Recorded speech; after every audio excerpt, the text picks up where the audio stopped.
Hello student, good morning to all of you. आज जो है बेटा आपका 9th और 10th क्लास में स्वागत है।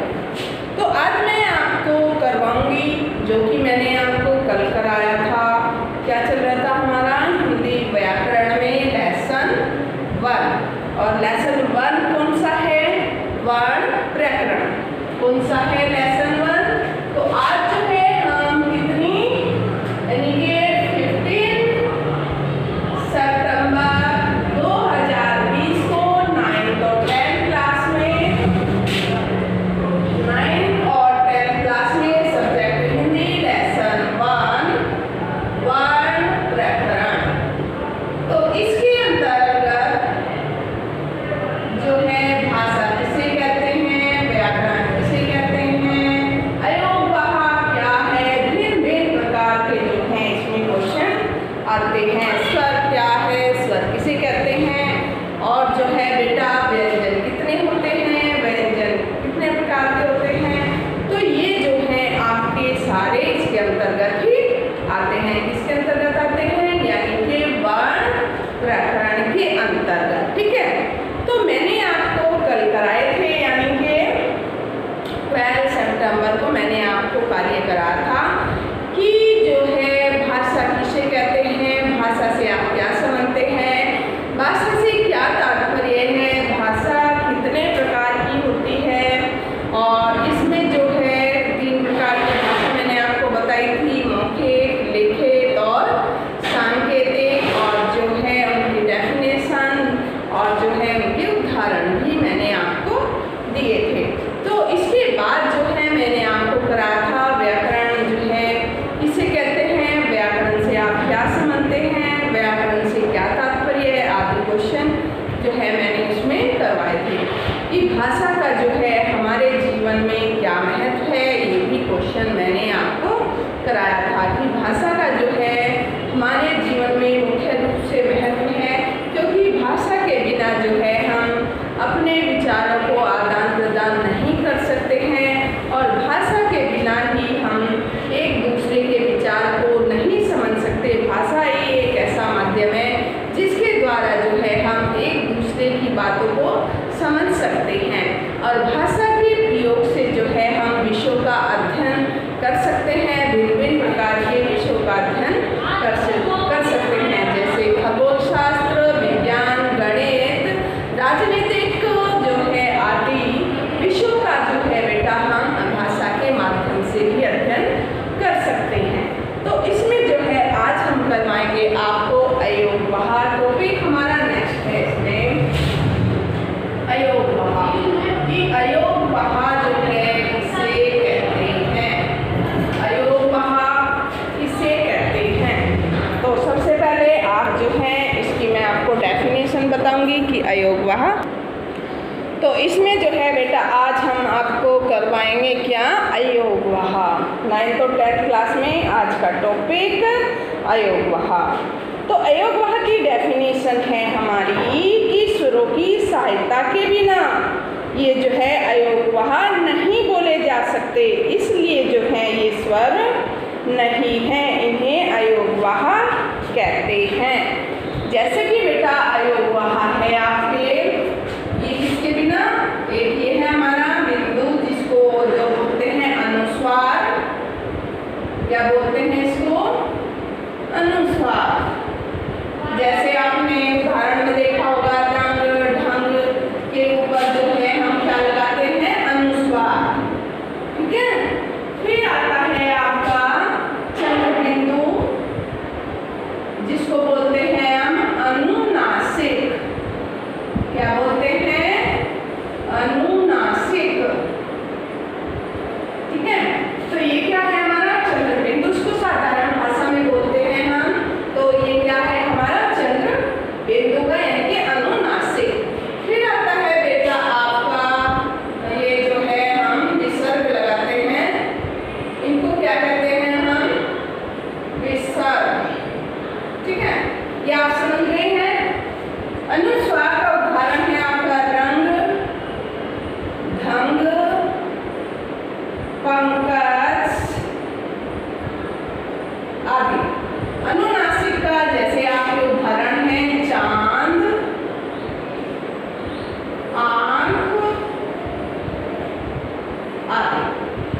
अब विसर्ग के उदाहरण है जैसे बेटा आपके प्रातः,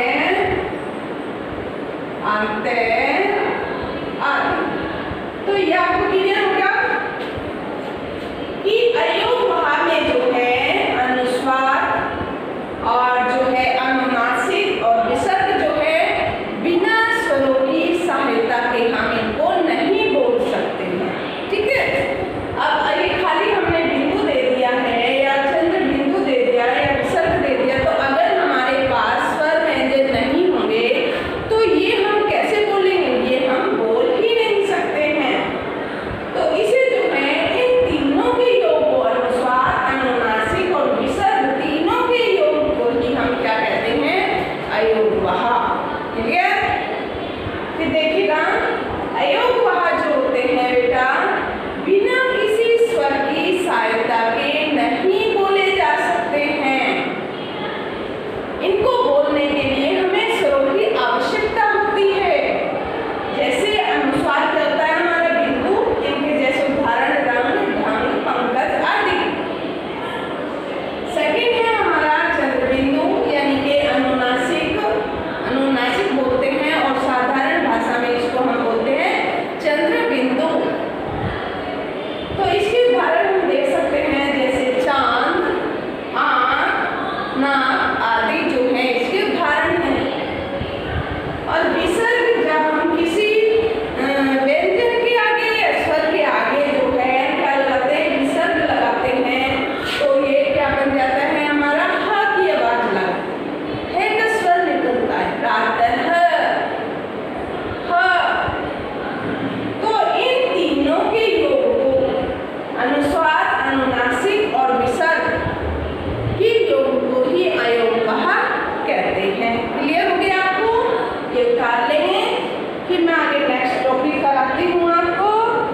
ये अयोगवाह की डेफिनेशन आपको आ ही गई होगी। अनुस्वार और जो है अनुनासिक, विसर्ग और जो है बेटा ये स्वरों की सहायता के बिना नहीं बोले जा सकते, इसलिए ये जो हैं स्वर नहीं है, इन्हें अयोगवाह कहते हैं। इनको हम स्वर नहीं कह सकते हैं, इनको क्या कहते हैं, अयोगवाह कहते हैं। और इसके बाद आता है आपका जो है इसमें इसके डेफिनेशन में आपको बता दूं, अनुस्वार किसे कहते हैं। मान लिया आपका क्वेश्चन बनता है कि अनुस्वार किसे कहते हैं, किसे कहते हैं। तो इसकी डेफिनेशन क्या होगी, जब हम किसी शब्द का उच्चारण लेते हैं, जैसे हमने बोला रंग, क्या बोला, तो हमारे स्वर जो है वो मुंह से निकलता है। किससे निकलता है, रंग।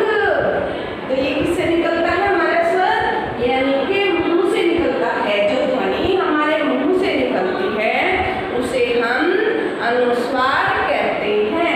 सेकंड आता है आपका बेटा जैसे कि अनुनासिक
कहते हैं। ठीक है।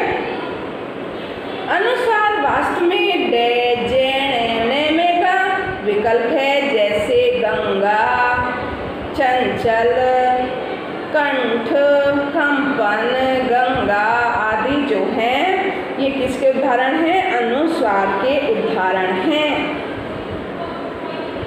फिर आता है आपका विसर्ग। सुरों की सहायता के बिना जो है ये हमारे नहीं बोले जा सकते हैं।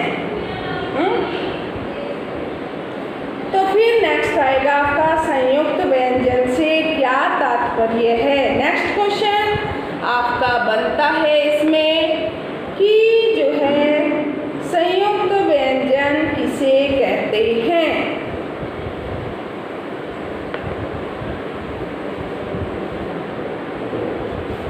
तो संयुक्त व्यंजन हमारा जो है अगला क्वेश्चन बनता है संयुक्त व्यंजन किसे कहते हैं। ये नोट करते जाइएगा बेटा, आपकी कोई बुक नहीं है। नेक्स्ट है क्वेश्चन नंबर आपका जो है आज 4, संयुक्त व्यंजन किसे कहते हैं।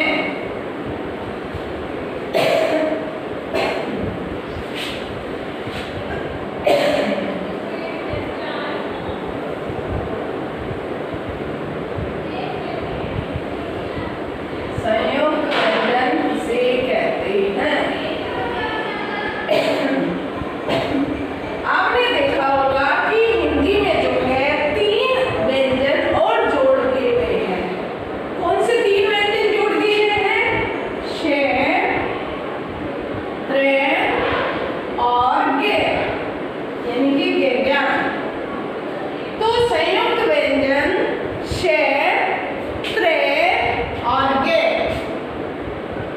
तो शे जो है हमारा संयुक्त होता है बेटा इकट्ठा, यानी कि जॉइंट, इनको बांधना। तो शे जो है हमारा केवल एक व्यंजन से ही नहीं बना है, ये 2 व्यंजन मिलकर जो है हमारा शे का निर्माण हुआ है। ठीक है। ऐसे ही आपका जो है त्रे, त्रे भी जो है आपके 2 व्यंजन मिलकर एक त्रे का निर्माण हुआ है। तो इसको कहते हैं जॉइंट, यानी कि दोनों को इकट्ठा करके एक व्यंजन आपका बनता है, जैसे त्रे हुए आपका। ठीक ऐसे ही जो है आपका गे, गे भी जो है बेटा क्या है, ये भी आपके 2 व्यंजन मिलकर ही जो है ये बनता है। तो जैसे आपका इसमें है के, ये शे का ही देखते हैं हम पहले, के प्लस शे, तो हमारा क्या बन गया? शे। यानी कि ये 2 व्यंजन जो है मिलकर किसका निर्माण हुआ है? एक शे का निर्माण हुआ है। तो इसको कहते हैं संयुक्त व्यंजन। इन दोनों को इकट्ठा करने पर जो हमारा शे का निर्माण हुआ है, तो ये हमारा क्या कहलाया? संयुक्त, यानी कि इकट्ठा करना संयुक्त व्यंजन।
निकाल लिया होगा बेटा आपने। अब जो है हमारा नेक्स्ट आता है कि मात्रा किसे कहते हैं।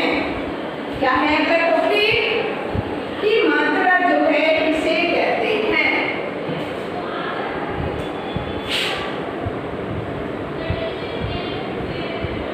मात्रा किसे कहते हैं। मात्रा किसे कहते हैं।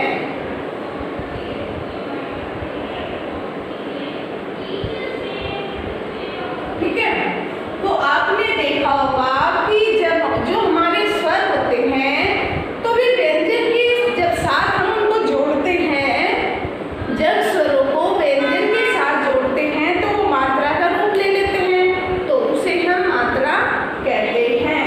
जैसे हमारा ए, इसमें नीचे ए भी होता है, आ, तो नीचे हमारी कौन सी मात्रा लगेगी, आ। ई, तो नीचे कौन सी मात्रा आएगी, छोटी ई। बड़ी ई, तो कौन सी मात्रा, ई। समझ रहे हो, ऊ, तो कौन सी मात्रा, छोटे ई। और जो है आपका ये आऊ यानी कि बड़े। तो इस तरीके से जो है स्वर हो गए हमारे ओ, तो ये किसकी मात्रा, ओ की मात्रा। औ से हो रहा है, तो ये मात्रा है किसकी, यानी कि औ की मात्रा। तो इस तरीके से जो है ये हमारे स्वर हो गए। तो स्वरों को जब हम व्यंजन के साथ जोड़ते हैं तो ये मात्राओं के रूप में प्रयोग किए जाते हैं। किसके रूप में किए जाते हैं, तो ये मात्राओं के रूप में जो है बेटा प्रयोग किए जाते हैं। जैसे ए, आ, ई, ऊ, ओ, औ। क्लियर। तो अब जो है इससे हम शब्द बनाएंगे कैसे, लगाकर जो है माला, आपकी मात्रा माला, माला। छोटी की मात्रा मालिन, मालिन। छोटी की मात्रा होगी, आ की मात्रा होगी। अब बड़ी की माला, माली, माली। बड़ी ई की मात्रा हो गई, ऊ, कुसुम, कुसुम में कुसुम। अब ओ की बदलू, बड़े ओ की मात्रा बदलू। ओ की पता क्या करती है, कोमल।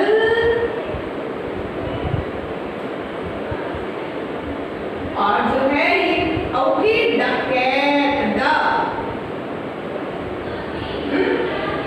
तो इस तरीके से जो है हम इन मात्राओं का प्रयोग जो है, स्वर का प्रयोग जो है व्यंजन के साथ मात्रा के रूप में करते हैं। स्वर का जो प्रयोग है वो किसके रूप में हुआ, मात्रा के रूप में हुआ। और जो ये व्यंजन है, व्यंजनों पर जो है स्वर का प्रयोग मात्राओं के रूप में किया गया है। तो ये सभी जो है बच्चे उतार लें, साथ साथ नोट डाउन करते जाइएगा।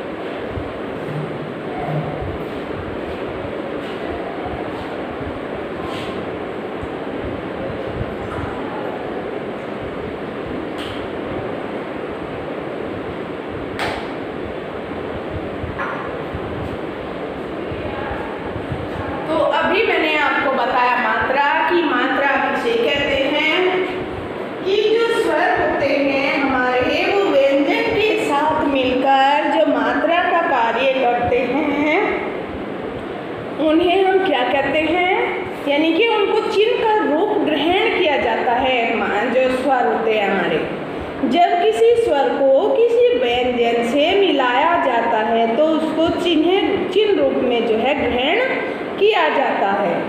स्वर के इस चिन्ह अथवा छोटे रूप को ही मात्रा कहते हैं, जैसे मैंने आपको उदाहरण देकर बताए हैं। फिर आपके आते हैं जैसे व्यंजनों के भेद कि व्यंजनों के जो हैं कितने भेद हैं। व्यंजनों के कितने भेद हैं हमारे? व्यंजनों के जो है बेटा 3 भेद है हमारे।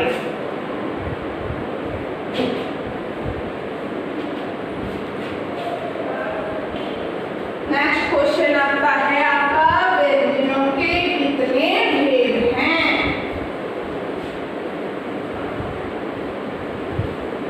व्यंजनों के व्यंजन किसे कहते हैं? व्यंजन सभी को पता है। व्यंजनों के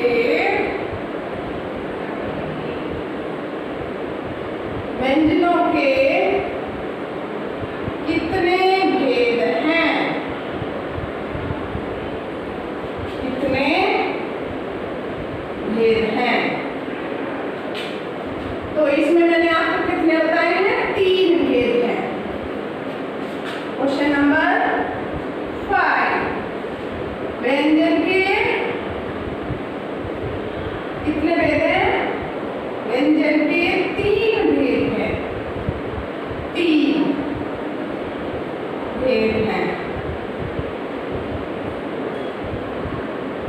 ठीक है, तो व्यंजन के 3 भेद हैं बेटा। जैसे सबसे पहले आपका आता है, ये लिखिएगा, सबसे पहले आपका है जो है इसमें व्यंजन के 3 भेदों में आपका आएगा, यानी कि नंबर 1 जो है बेटा इसमें स्पर्श व्यंजन, स्पर्श व्यंजन और अंतस्थ व्यंजन और ऊष्म व्यंजन।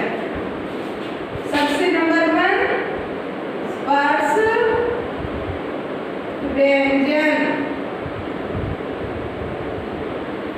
सेकंड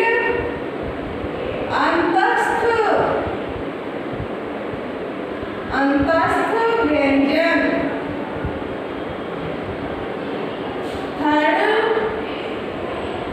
ऊष्म व्यंजन,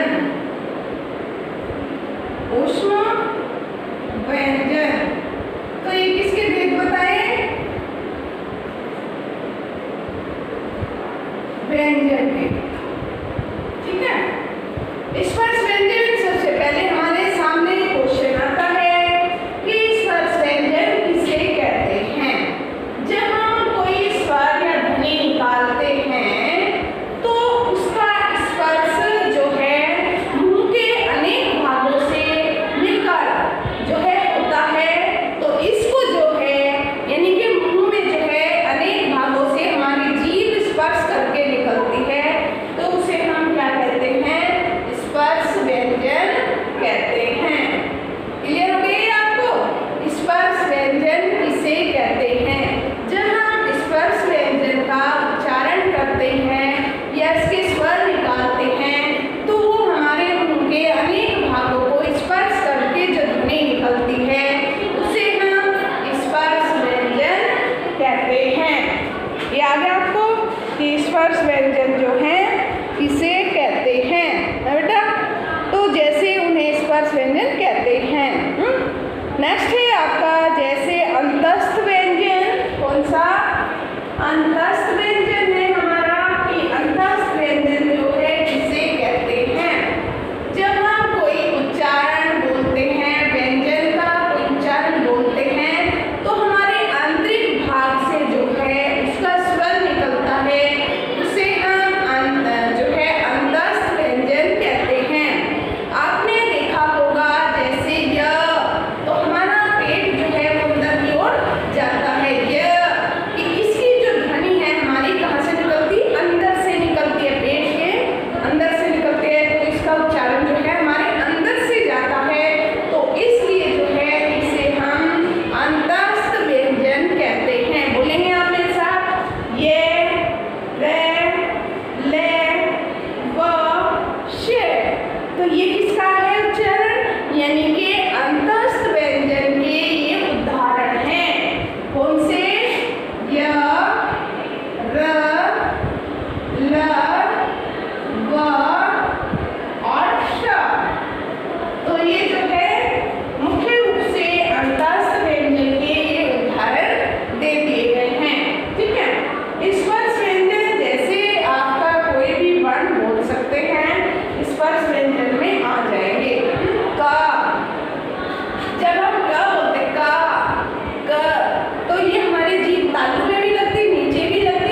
उष्ण व्यंजन कहते हैं। उष्ण यानी कि गर्म, उष्ण गर्म हवा जब निकलती है मुंह से तो उसको हम उष्ण व्यंजन कहते हैं। जैसे स, श, श, श। तो इस तरीके से जो है इसके ये उदाहरण हैं। तो जब हम इनको जो है बेटा मुख से बोलते हैं तो हमारे मुख से क्या है, गर्म हवा निकलती है। तो आप भी जो है बोलकर ये देख सकते हैं।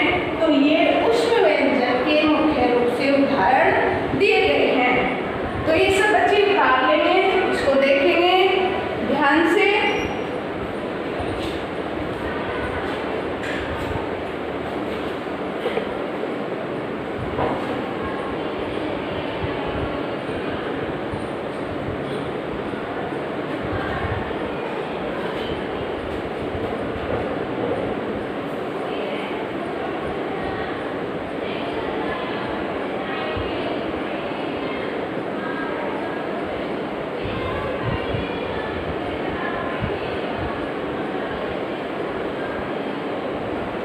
तो बेटा आज जो है मैंने आपको टॉपिक कराए हैं